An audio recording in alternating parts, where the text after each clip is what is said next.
我带着老婆来到奢侈珠宝店买婚戒，没成想贪婪店员为了业绩，竟伙同经理把已出售给其他人的独家定制款再次售卖给我们。得知珠宝店的操作后，我们直接驾车前往讨说法。然而，嚣张女店长却仗着自己是国外的百年奢侈品牌，不仅无视我们合理的退款诉求，还叫嚣我们能拿她有什么办法，却不知她即将为自己的愚蠢行为付出惨痛的代价。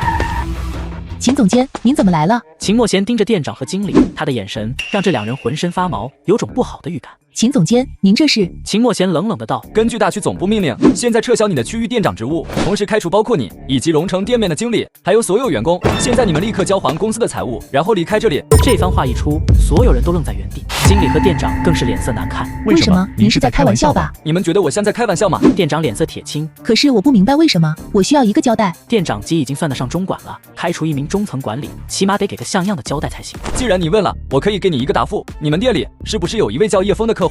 店长一愣，随后意识到什么，他面色难看的道：“是叶枫投诉我了，可是就算投诉我，也到不了被开除的地步吧？”我没有和叶先生对话过，也没有接到关于你的投诉。你们之所以被开除，是华区总裁的直接命令，所以不要想着有什么交代。我能告诉你们这些，已经算仁至义尽了。众人都沉默了，甚至感到了惶恐，因为居然是华区总裁亲自下令要开除他们。店长深吸了一口气，对秦墨贤道：“秦总，我们到办公室里谈吧。”秦墨贤摇摇头：“不需要，我知道你想说什么，无非是问问能不能有转圜的余地。我可以明确告诉你，没有。总裁给我的命令是必须执行，而且如果执行不到位，他就亲自来。你觉得你能和总裁对得上话吗？”店长听得脸色发白，挣扎着道：“有这个必要吗？不管那位叶先生是什么人，我可以道歉，可以满足他提出的要求啊。”不需要了，你说的这些事情会由我负责去做。至于你，不要这么多废话，赶紧走人，别连累我。你们老老实实离开，公司也许会照顾你们，该补偿的补偿。如果想要闹事，那对不起，你们不会得到任何便宜的。众人都欲哭无泪，在秦墨贤的注视下，一群人被迫离开了店面。众人你看看我，我看看你，最后视线都集中在了三人身上。如今没了工作，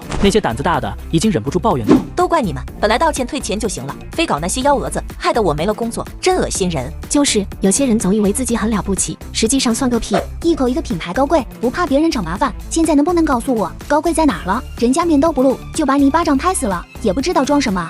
众人你一言我一语，说的店长三人脸色难看。经理看向店长，苦着脸问：“真的要就这样离开吗？要不然我们去找叶先生道歉。”其实店长也有这样的想法，别看他口口声声说对工作无所谓，实际上心里重视着呢。与此同时，秦墨贤也在店里找到了有关于叶枫的客户资料。叶先生您好，我是区域总监秦墨贤。你好，我是叶枫。关于我们荣城店面对您造成的困扰，华区总裁可以吩咐我专程处理这件事。我们已经撤销了区域店长的职务，并将所有人员开除。另外，我们将退还您的本金，还包括3倍的赔偿。另外会给您一张终身85折的贵宾卡，拥有限量版的优先购买权。其实秦墨贤还是很有诚意的，只是对叶枫来说，这些都无足轻重。我要你们确保这家店的经理和涉事员工，以及那个所谓的店长，永远不可能加入你们的公司，哪怕是做保洁，你能保证吗？秦墨贤犹豫着，不知道该不该回答。以他的权力，是没有办法保证这件事的。叶枫从他的沉默中意识到了这一点。既然你不能做保证，那就算了，我会去找你们的华区总裁继续反映的。这可把秦墨贤给吓坏了。华区总裁可是说过了，如果他处理不好，到时候被开除的可就不光是店长了。我保证，他们再也无法加入我们公司的任何部门。如果他们敢提交申请，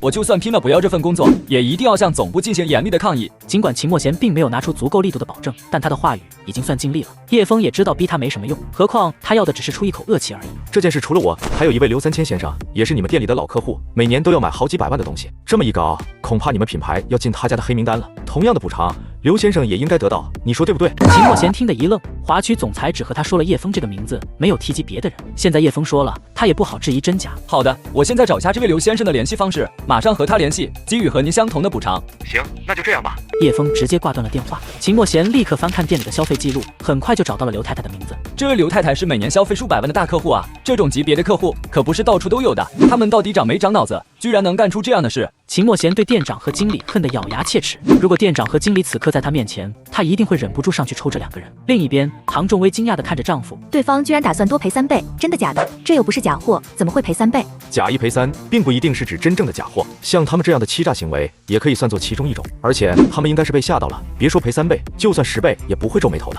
与此同时，刘3000也接到了秦墨贤的处理电话。他放下手机时，夫妻俩都沉默了。那位叶先生好像很厉害啊！区域总监居然亲自来处理这件事，不但给给出了出乎意料的高额赔偿，还把那个嚣张的店长直接开除了。我本来之前都没抱太大的希望，没想到叶先生说得出做得到，这才花多长时间啊？难怪连葛总那样的人物都和叶先生主动交好，果然是有原因的。叶先生之前不是说打算从我们这里买红酒吗？你赶紧让人看看有没有档次高点、数量足够的，都给他留着。对，我差点把这事给忘了，我马上吩咐下去。如果数量不够，我立刻从世界各地去掉，哪怕价格高一点也无所谓。他想了想，还是又给葛清泉打了个电话。葛总啊，叶先生真的太厉害了，他不仅完美的解决了这件事，还让区域总监亲自道歉，并做出了大量的补偿。您看能不能约叶先生出来一块吃顿饭？葛清泉听到这话，并没有太过惊讶，在他看来，叶枫既然说能解决，那就是板上钉钉的事情。当然没问题啊。此时，叶枫接到了那位店长的来电。叶先生您好，今天的事真的非常抱歉，不知道您现在是否有时间？我想当面向您道歉。叶枫淡定的道：站在你的角度维护公司利益，你没有错，只是对我来说，你的言论